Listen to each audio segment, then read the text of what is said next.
ভোটের উত্তাপ পাহাড়েও দার্জিলিং লোকসভা কেন্দ্রে বিজেপি প্রার্থী রাজু বিস্তার সমর্থনে মঙ্গলবার শিলিগুড়ির হাসপিচক থেকে শিলিগুড়ির মাল্লাগুড়ি হনুমান মন্দির পর্যন্ত রোড শো করেন রাজ্যের বিরোধী দলনেতা শুভেন্দু অধিকারী। মিছিলে উপস্থিত ছিলেন কেন্দ্রীয় প্রতিমন্ত্রী তথা কোচবিহারের বিজেপি প্রার্থী নিশীথ প্রামাণিক, শিলিগুড়ির বিধায়ক শঙ্কর ঘোষ সহ বিজেপির অন্যান্য নেতা কর্মী সমর্থকরা। মানুষের আশীর্বাদ নিয়ে 5 লক্ষ ভোটে জিতে দ্বিতীয়বারের জন্য সাংসদ হবেন রাজু বিস্তার। রাজু বিস্তার জয় নিয়ে আশাবাদী শুভেন্দু অধিকারী। নিশানায় মুখ্যমন্ত্রী।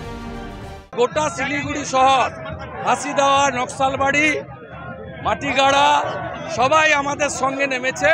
রাজু বিস্তাকে সেকেন্ড টাইম এমপি করবে 5 লাখ ভোটে।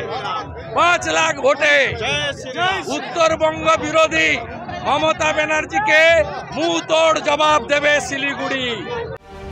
বিজেপি বাংলার নারীদের সুরক্ষা নিয়ে ভাবে, অভিষেক বন্দ্যোপাধ্যায়ের ওপর আক্রমণ প্রসঙ্গে মুখ্যমন্ত্রীকে নিশানা রাজ্যের বিরোধী দলনেতা।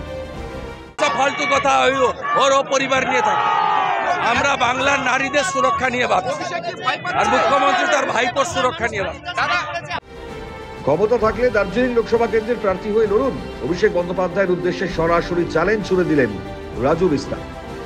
और तुम नॉर्थ बंगाल आकर के यहाँ से पैसा कलेक्ट करके चाय बागान को बंद करा के और हमें लूट करके और यहाँ पुलिस दमन करा करके तुम अपने आप को राजा समझते हो, गलतफहमी में हो।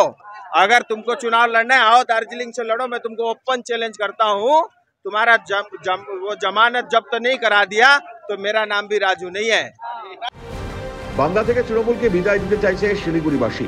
রাজু বিস্তার সমর্থনে ঢাকঢোল সহযোগে রাস্তায় নেমে কাতারে কাতারে মানুষ। এদিনের জনজোয়ার নিয়ে প্রতিক্রিয়া বিজেপি প্রার্থী নিশীথ প্রামাণিক।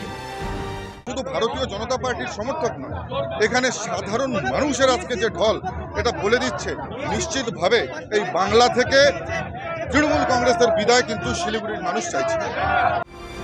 তবে কি এবার পাহাড়ে মোদি ঝড়? উত্তরের জন্য 4 জুনের অপেক্ষা। পিকাই ঘোষের রিপোর্ট, ক্যালকাটা নিউজ।